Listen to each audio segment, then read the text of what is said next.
My name is Gary Gomes. I'm here to talk to you about Vedic astrology, or Jyotisha as it's also known. Vedic astrology is a system of astrology which has come from India. It's a very old system of astrology. It probably predates Western astrology, but nobody's really quite sure. The origins of Jyotish are said to come from the Vedas, or the holy books of India, and there are mentions of planetary configurations in those books and in the great epic stories of India. The basics of Vedic astrology, or Jyotisha, have to do with the same elements as exist in Western astrology. Namely, they deal with the planets in the sky when you were born, essentially the date, time, and place of birth, and how those planets line up with you in order to show your particular pattern of life in this world. It is a predictive science. That is, Indian astrology prides itself on telling you what kinds of events you will be engaged in during your lifetime on this planet. It is not a call to prayer to Indian religion. It is not. It is considered a science in India. So it is not a faith-based system. It is instead, quote unquote, a pattern of karmas or actions. The word karma is misunderstood largely in the West. It is not really connected with reciprocal action if you've done something bad. It is more connected with the results of previous actions. So you could have done good acts for people and good results show up. The planets, as in Western astrology, stand for certain things, and the planets are deposited in a chart which is a 12-house chart. 12-house charts, to simplify it a little bit, essentially divide the heavens according to 12 signs into 12 areas of life. So those would be essentially your physical health, your intellect, your appearance, how you face the world, your speech, and also how you approach things and grab for things, your emotions, that connects with your family life, your stomach, which connects with children. It's also considered an indicator of luck in the chart, and also an indicator of intelligence. That is what you're capable of learning or attaining in school, and also the good deeds you brought from previous lifetimes, if you believe in previous lifetimes. The 6th house is a house connected with the intestines. The 7th house is connected with relationships and partnerships. The 8th house is connected with hidden things or elimination. The 9th house is connected with overall luck or guidance in life. So whether or not you get good teachers or bad teachers, whether or not you get good advice from your father or bad advice from your father, those kinds of things. The 10th house, and also your higher education.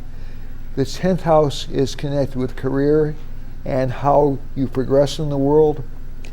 The 11th house is connected with your friends and also your material gains. And the 12th house is connected with loss, but also with spirituality, and also with further growth, and also with whether or not the person goes to a good place after they leave this earth.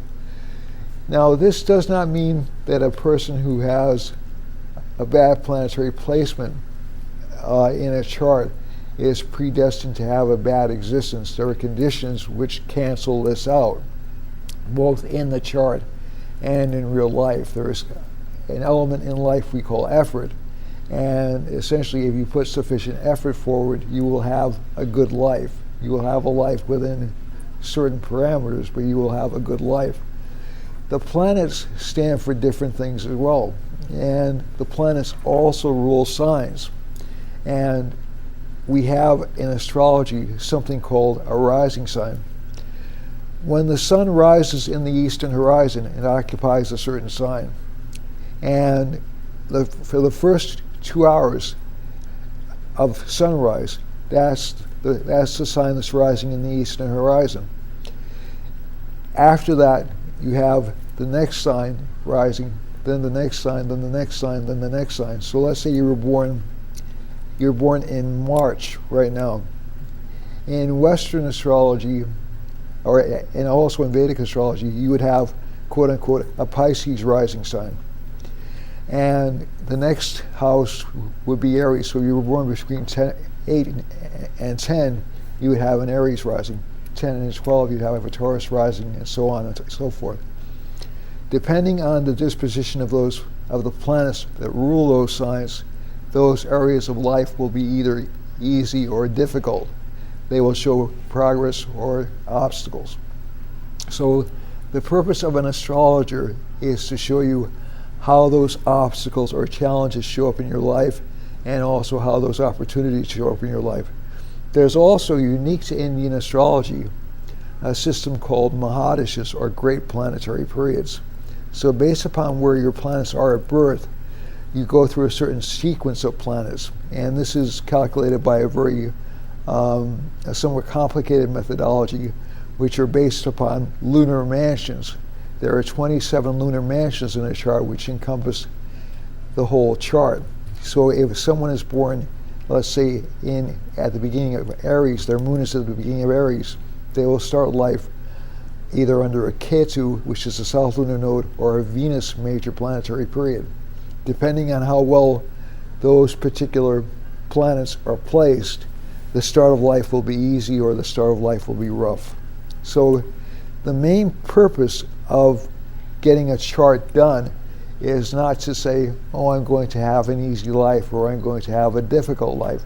The main purpose is to see what challenges lie ahead, what opportunities lie ahead, and also what can be done about that. Indian astrology prides itself on being able to take the chart, say, this is a good time to do something, this is not a good time to do something. It might be wiser to wait until you're 30 to do this rather than when you're 25, or it might be wiser not to do this and do something else. But every person can do as they please. There is no inherent limitation to a person doing what they want to do according to a chart. There'll be certain, I liken it to a playing field, and the playing field can be rough and rocky, or it can be smooth and even, and you may get tough players on the other side, you may get players that are easy to deal with on the other side, and you may have the luck of that particular day. The other team may have the luck of that particular day. That doesn't mean you stop running towards your goals. It doesn't mean you stop striving towards your goals.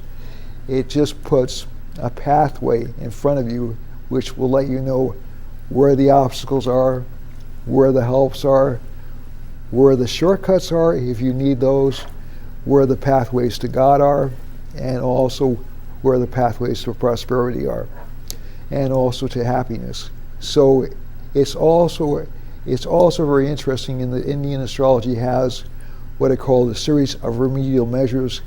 The one I feel most comfortable talking about is charitable contributions, because you can give to certain charities to soften certain karmas, or give to certain faith-based systems to soften certain karmas. These are all part of the Indian astrological system. I've been doing this system, as I think I said, for the past close to 30 years. It is an incredibly sophisticated, astute system. There are many subsystems within Indian astrology. There are at least 5 major subsystems within Indian astrology, each with their own set of rules, and it's an amazing field of study. So if you ever have a chance to get a chart done within the system, I highly recommend it. I think you'll be grateful and thankful that you have, and that's all I have to say. Good night and namaste.